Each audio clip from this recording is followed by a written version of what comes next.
अस्सलाम वालेकुम नाज़रीन, आज का सच के साथ मैं हूँ नदीम हुसैन।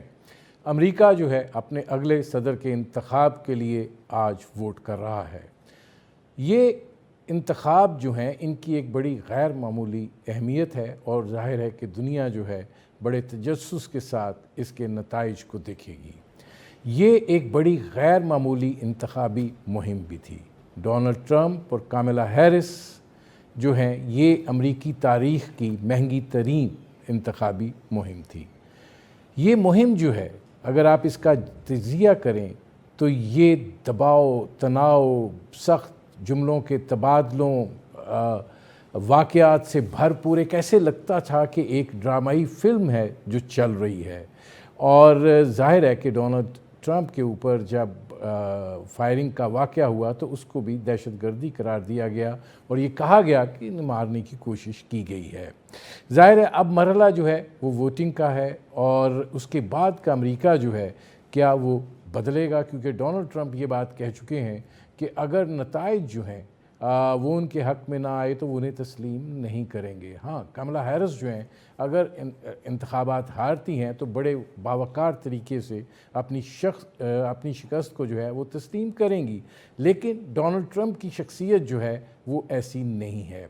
ये सवाल भी उठाया जा रहा है कि आखिर डोनाल्ड ट्रंप जो है वो इतने ज़्यादा फ्रस्ट्रेटेड क्यों हैं अपनी जीत के हवाले से और इतने ज़्यादा हिस्सास क्यों हैं अपनी जीत को लेकर। क्या इसके पीछे कोई हाई स्टेक्स हैं? अगर हैं तो फिर वही जानते हैं कि वो हाई स्टेक्स जो हैं वो क्या हैं। इसके नताइज जो हैं उसके हवाले से दुनिया पे क्या असरात जो हैं वो मुरतब होते हैं। डोनाल्ड ट्रंप जो हैं वो बुनियादी तौर पर जंगों के हामी नहीं हैं और ज़ाहिर है वो ये समझते हैं कि अमेरिका को जो है वो बाहर की सूरत हाल के अंदर इस कदर मुदाखलत नहीं करनी चाहिए, लेकिन उनकी सोच जो है वो अमरीकी इस्टेब्लिशमेंट से मुतसादिम है और यही वजह है कि उन्होंने अपने पिछले अहद सदारत में भी ख़ुद को कंफर्ट जोन में महसूस नहीं किया था।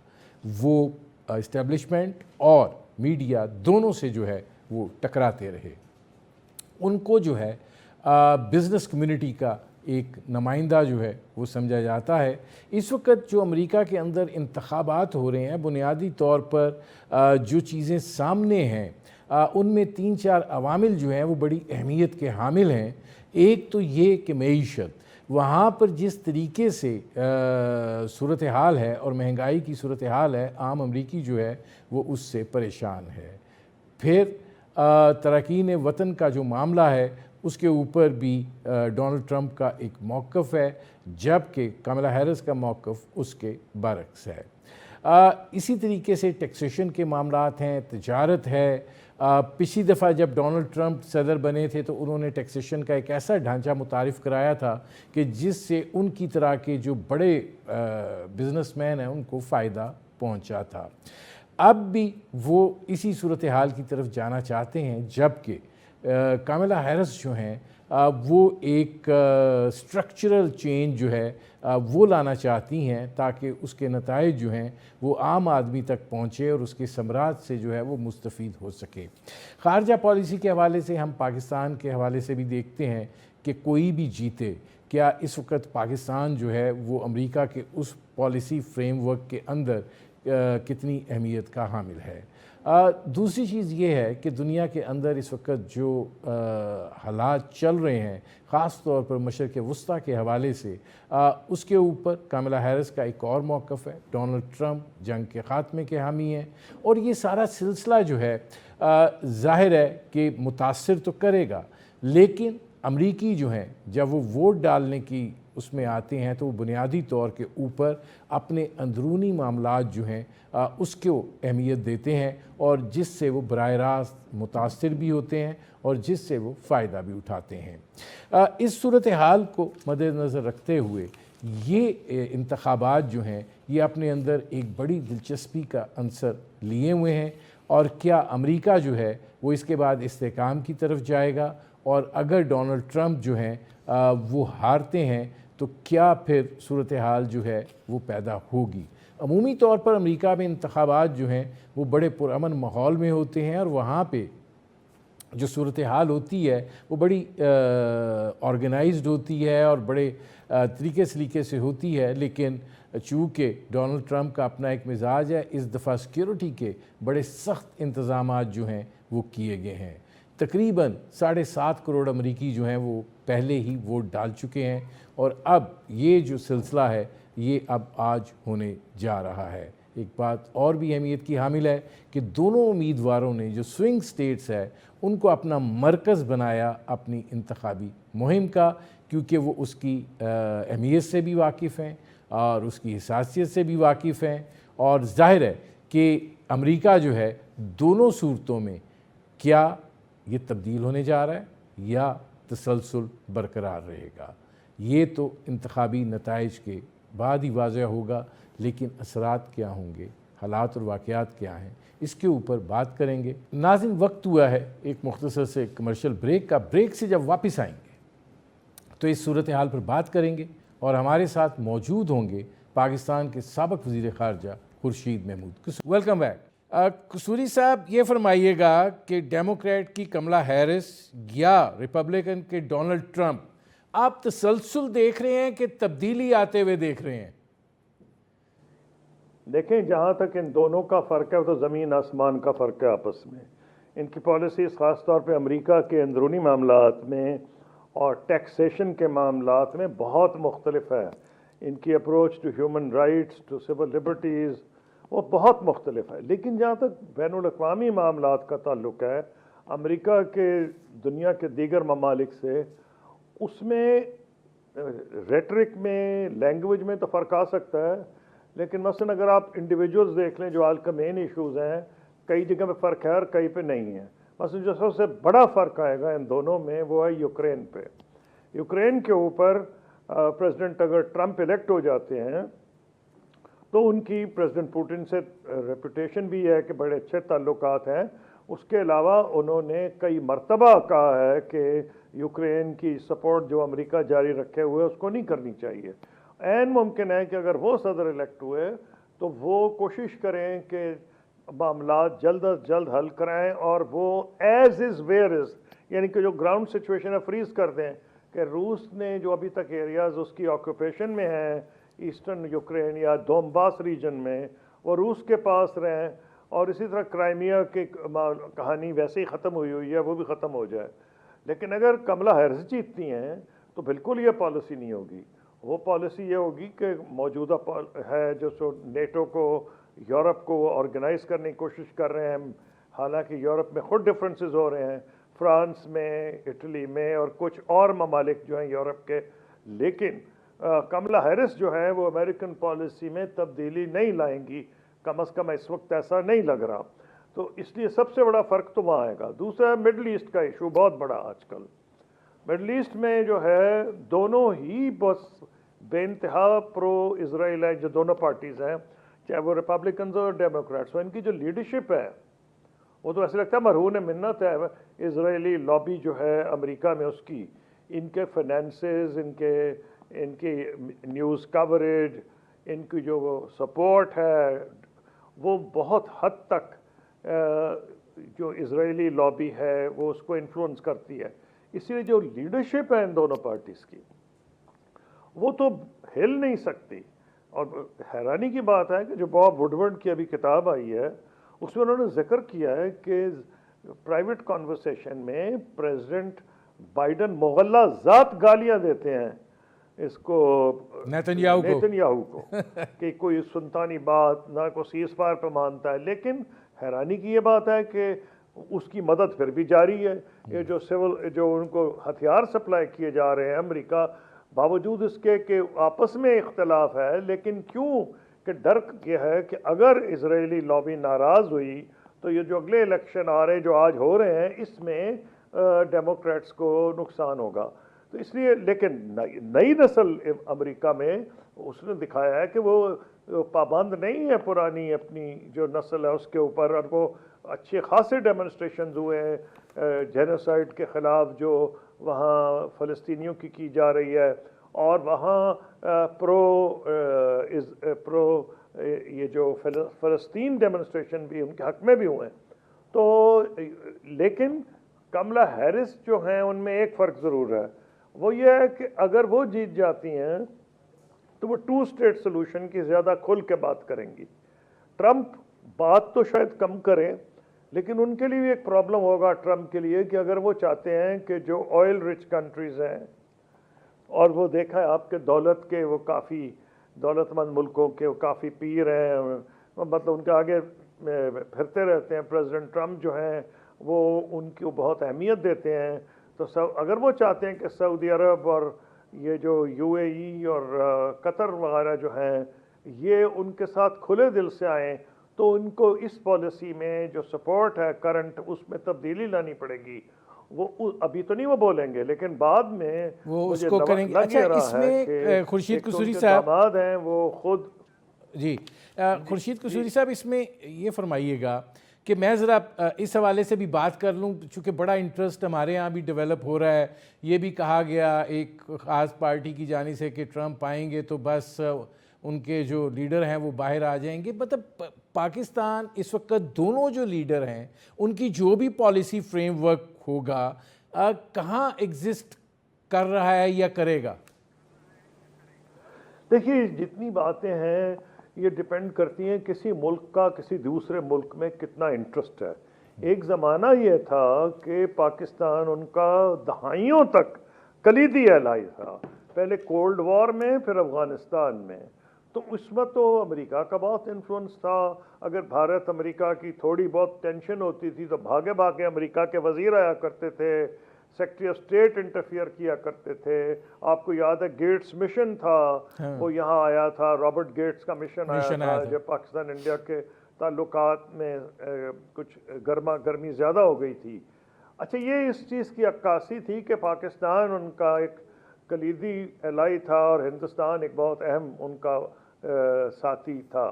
हाँ, उनका एलाई तो नहीं था लेकिन बहुत करीब था हिंदुस्तान अमेरिका के साथ उस वक्त भी, और उस वक्त उनसे nuclear civil nuclear energy agreement पे बातचीत भी उनसे हो रही थी। लेकिन अब जो पोजीशन है, ख़ास तौर पे जब अफ़गानिस्तान से फ़ौजें निकली अमेरिका की, एक चीज़ नहीं भूलनी चाहिए कि प्रेसिडेंट ट्रंप ने शुरू किया था आगाज़ अफ़गानिस्तान से इनखला का, और वो जो दोहा में टॉक्स होती थी उससे पाकिस्तान और आईएसआई का एक रोल होता था कि उनको प्रमोट करने में। तो पोजीशन ये है कि उनकी ख्वाहिश थी कि निकला जाए अफ़गानिस्तान से जल्द अज जल्द, और ख्वाहिश बड़े भोंडे तरीके से प्रेसिडेंट बाइडन ने पूरी की। जब वो जिस तरीके से वहाँ से निकले, लोगों को वियतनाम याद आ गया, जैसे वो हेलीकॉप्टरों की तस्वीरें थीं कि कोठों पे खड़े हुए अमेरिकी सोल्जर्स हेलीकॉप्टर से लटके हुए हैं। तो यहाँ भी बड़ा बहुत ही एक डिसऑर्गेनाइज्ड किस्म का केओटिक एग्जिट था, और आखिरी दिन भी एयरपोर्ट के ऊपर कोई 16-17 अमेरिकन फौजी मारे गए थे जब वहाँ बम का धमाका हुआ था। तो अफ़गानिस्तान से निकलने के बाद और कोल्ड वॉर के ख़त्म होने के बाद, जो कोल्ड वॉर उस वक्त सोवियत यूनियन था, अब जो नई वॉर है या जो सोचा जा रहा है चाइना से कंपटीशन, वो और चीज़ है। उस वक्त तो हमारी पोजीशन और थी एज एलाई के, अब उनको इतना इंटरेस्ट नहीं रहा। अगर उनको जनूबी एशिया में कहीं भी इंटरेस्ट है, पाकिस्तान, बांग्लादेश, इंडिया में, तो ज़्यादा उनको इंटरेस्ट इंडिया में है, क्योंकि इंडिया उनका स्ट्रेटेजिक पार्टनर है। पाकिस्तान का स्ट्रेटेजिक पार्टनर हो ही नहीं सकता, क्योंकि उनकी स्ट्रेटेजिक पार्टनरशिप इस बुनियाद पर बेस्ड है कि चीन की राइस को उन्होंने कंटेन करना है। पाकिस्तान डेफिनेटली अमेरिका के साथ बहुत अच्छे ताल्लुकात चाहता है, हिस्टोरिकली उसने अच्छे ताल्लुकात रखे हैं, और वो मिलिट्री के एरियाज़ में कोऑपरेशन भी चाहता है, और वो उनसे मिलिट्री की कुछ एड की भी तवक्को करता है। और चीन से उसके बड़े स्ट्रेटेजिक नौयत के ताल्लुकात हैं, और जिस तरह चीन हर आड़े वक्त में पाकिस्तान के मदद है। मुझे एक ब्रेक लेना पड़ रहा है कसूरी साहब, पाकिस्तान के लिए पॉसिबल। जी बात मुकम्मल कर लें जी। तो मैंने कहा इसलिए ये तो मुमकिन ही नहीं कि इस किस्म की सिचुएशन हो, लेकिन अमेरिका को ये पता है कि पाकिस्तान इस किस्म की सिचुएशन कबूल नहीं करेगा। लेकिन फ़र्क जो पड़ सकता है कि अगर कमला हैरिस इलेक्ट होती हैं तो पाकिस्तान की तरफ हो सकता है कि कुछ ना कुछ उनकी तवज्जो, ये जो सोशल सेक्टर में डेवलपमेंट में कुछ एड अगर उस तरफ आए तो आए। प्रेसिडेंट ट्रंप ने तो वैसे भी एड ख़त्म की थी, आके जो मिलिट्री एड थी पाकिस्तान की। तो मैं नहीं समझ रहा कि वो बुनियादी तब्दीली करनी चाहिए फॉरेन कंट्रीज से। मेरा जो के अपना ठीक तजुर्बा है, है, मुझे एक ब्रेक लेना है पड़ रहा कि है प्रेसिडेंट जी, मुझे एक ब्रेक। वेलकम बैक नाज़रीन, हमारे साथ मौजूद हैं पाकिस्तान के साबिक़ वज़ीर ख़ारजा खुर्शीद महमूद कसूरी।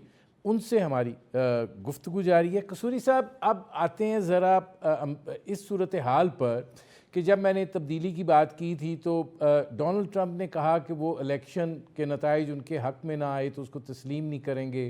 पहली दफ़ा इस तरह की सूरत हाल है कि इस कदर सिक्योरिटी के इंतज़ामात जो हैं वो भी किए गए हैं। आप ये भी वहाँ पे बहस हो रही है कि ये कौन से इतने हाई स्टेक्स हैं जिसकी बना के ऊपर डोनाल्ड ट्रंप जो है वो इस हद तक जा रहे हैं और इस हद तक हिसासियत का शिकार हैं। आपको क्या लगता है कि अगर डोनाल्ड ट्रंप नहीं जीते तो एक इंतशार की कैफियत पैदा होगी अमेरिका में? देखिए, मुझे तो बिल्कुल यही लग रहा है कि, और आपको एक नज़र आनी चाहिए चीज़ वाज़े तौर पे, जो पिछले कई सालों में नमूदार हुई है यूरोप और नॉर्थ अमेरिका में, राइट का राइज हो रहा है। यूरोप में तो बहुत सी पार्टीज़, फ्रांस में, जर्मनी में अल्टरनेटिव AFN जो पार्टी एक वो भी राइज हुई है, ऑस्ट्रिया में, हंगरी में, पोलैंड में आप देख रहे हैं, और इसी तरह अमेरिका में जो ट्रंप की शक्ल में राइज है, ये एक्सट्रीम राइट फोर्सेस का है, जो इमिग्रेंट्स के ख़िलाफ़ हैं, जो नस्ल परस्त हैं, ये इन लोगों की राइज हो रही है।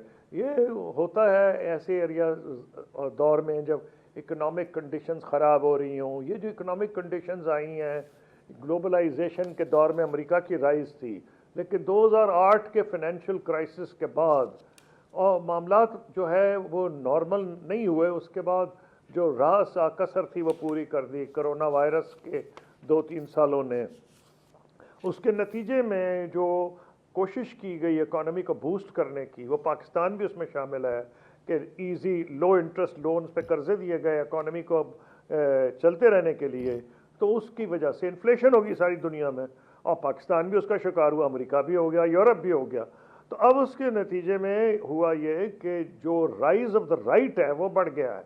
अब इसमें आपको नज़र आएगा कि जो ट्रंप साहब हैं उनकी पॉलिसीज़ जो हैं वो इमिग्रेशन को उन्होंने इशू ही बना लिया है, और वो तो ये कह रहे हैं कि ये तक इमिग्रेंट्स दुश्मन है, और वो ये कह रहे हैं कि डेमोक्रेट्स उससे बड़े दुश्मन हैं, क्योंकि वो कहते हैं एनिमी इनसाइड, यानी कि जो इमिग्रेशन को एनकरेज करता है। एक तो ये इसका रिजल्ट होगा कि जो भी पार्टी जीतेगी, ट्रंप का एजेंडा बदनसीबी से कामयाब हो गया इमिग्रेंट्स पे।